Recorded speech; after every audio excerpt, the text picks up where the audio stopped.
Happy Flag Day! Here at History Happens, as always, I'd like to tell you the story behind how this day came to be.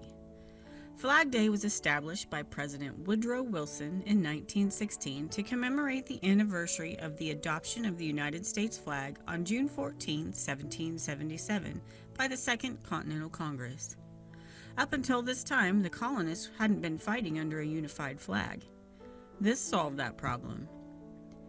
It's widely accepted that Betsy Ross, who came from a family of avid patriots, made the first American flag. However, there is no direct evidence, just stories handed down over the years and debated hotly by both historians and Americans. In 1870, her grandson William Canby held a press conference to tell the story of his grandmother creating and sewing the first American flag at the behest of everyone's favorite American father, George Washington. Since this time, it has been confirmed that the design for the U.S. flag was from a New Jersey delegate to the Continental Congress, Francis Hopkinson, also a signer of the Declaration of Independence. However, I'm not here to argue over whether she did or didn't. The fact is, Betsy was familiar with the Washington household and even conducted business with George and Martha for linens and upholstering that were found at Mount Vernon. So it's highly likely she could have done exactly as her grandson claimed. Alas, what is history without some controversy, right?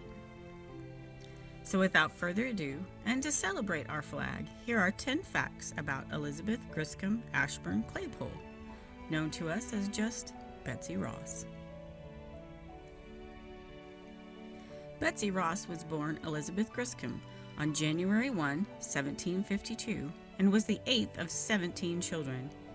Even though the United States didn't yet exist, Betsy was already a fourth-generation American.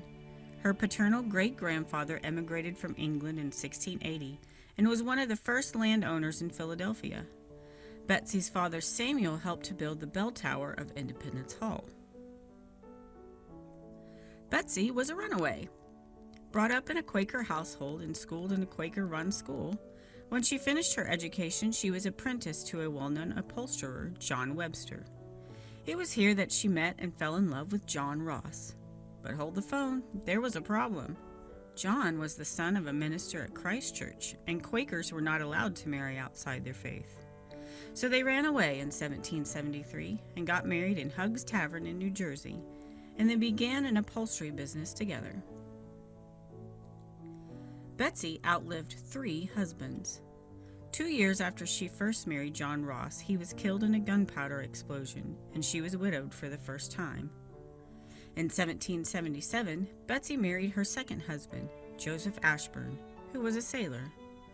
In 1780, he was captured by the Royal Navy and charged with treason. He died in jail. Then for the third and final time, in 1783, she married John Claypole. She enjoyed 34 years of marriage before he died in 1817.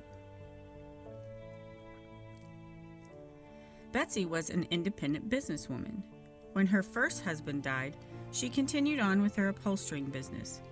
She was hardworking and formed good connections and was able to keep a thriving business on her own. Betsy ended up with 7 children. Although only 5 would live to adulthood, she had no children with her first husband, 2 with her second, Zillah and Eliza, and Clarissa, Susanna, Jane, Rachel, and Harriet with her third husband. Her first and last daughters would die as infants. And about that American flag, although we now know she didn't design the whole thing, when George Washington, Robert Morris, and George Ross, the uncle of her first husband, came to her shop, they had a sketch of the flag with 13 red and white stripes and 13 6-pointed stars.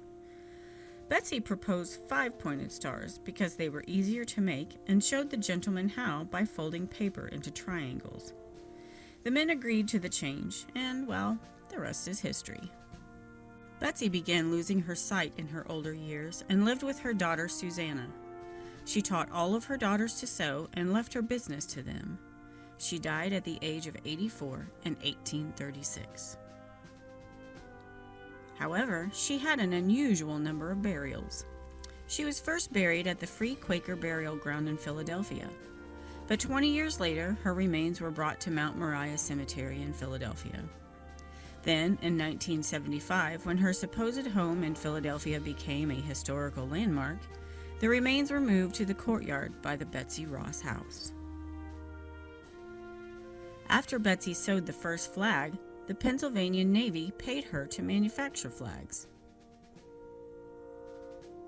There is a truss bridge that crosses the famous Delaware River that was named after Betsy Ross.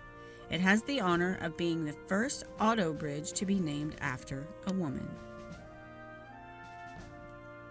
I hope you enjoyed this short history of Betsy Ross, and I hope you make a point to celebrate our nation's flag today and remember all of those who have fought and died for what it stands for. Thanks for watching.